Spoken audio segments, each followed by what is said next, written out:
చింతా అనురాధ. ఇప్పుడు ఈ పేరు తెలియని వారు ఉండరు అంటే అతిశక్తి ఉండదు. ఇటీవలే వైసీపీ అమలాపురం పార్లమెంట్ కోఆర్డినేటర్గా నియామకం పొందారు చింతా అనురాధ. నియోజకవర్గంలో ప్రజల సమస్యలను తెలుసుకొని వాటిని ప్రభుత్వం ముందుకు తీసుకెళ్లి పరిష్కరించడంలో ఎప్పుడూ ఈమె ముందుంటారు. అయితే తండ్రి కృష్ణమూర్తి, తల్లి విజయభారతి ఏకైక పుత్రిక శ్రీమతి చింతా అనురాధ. ఆమె పశ్చిమ గోదావరి జిల్లా మార్టూరు గ్రామంలో జన్మించారు. 1991లో అదే గ్రామానికి చెందిన సత్యనారాయణను వివాహం చేసుకున్నారు.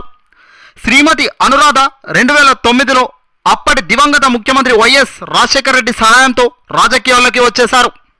ఈ క్రమంలో ప్రజల సమస్యలపై దృష్టి సారించిన అనురాధ మంచి గుర్తింపు పొందారు. ఎక్కడ ఎలాంటి ఒడిదడుగులు లేకుండా ముందుకు సాగారు. ఆమె తెలుగు, హిందీ, ఇంగ్లీష్, తమిళం, కన్నడం అనర్గళంగా మాట్లాడగలరు. చిన్నతనం నుంచే ప్రజల సమస్యలు, వారి కష్టాల గురించి అడిగి తెలుసుకునేవారు. సేవా దృక్పథం ఎక్కువ ఉంది అని చెప్పడంలో ఎలాంటి అతిశక్తి లేదు. అనంతరం తన తండ్రి చింతా కృష్ణమూర్తి మరణం తర్వాత ఆయన పేరిట ఫౌండేషన్ ఏర్పాటు చేసి పలు సేవా కార్యక్రమాలు మొదలుపెట్టి మంచి పేరు ప్రఖ్యాతలు సాధించారు.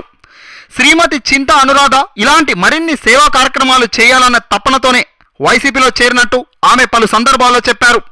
వైసీపీలోకి వచ్చిన అతి తక్కువ కాలంలోనే మంచి గుర్తింపు సాధించారు. పార్లమెంట్ నియోజకవర్గాల్లోని కోఆర్డినేటర్లను బలోపేతం చేశారు చింతా అనురాధ. అయితే ఎటు చూసిన నియోజకవర్గాల్లో ఖచ్చితంగా శ్రీమతి చింతా అనురాధ గెలిచే అవకాశాలు ఎక్కువగా ఉన్నట్టు స్పష్టంగా తెలుస్తుంది. ఇప్పటి వరకు వచ్చిన ప్రతి సర్వే చింతా అనురాధ గెలుస్తుందని వారు చెప్పడం గమనార్హం. ఏది ఏమైనా ఈసారి వైసీపీ దుమ్ము లేపేయడం ఖాయంగా కనబడుతుంది. ఏ నియోజకవర్గం చూసినా, ఏ అసెంబ్లీ స్థానం చూసినా గెలుపే దిశగా వెళ్తుంది వైసీపీ పార్టీ.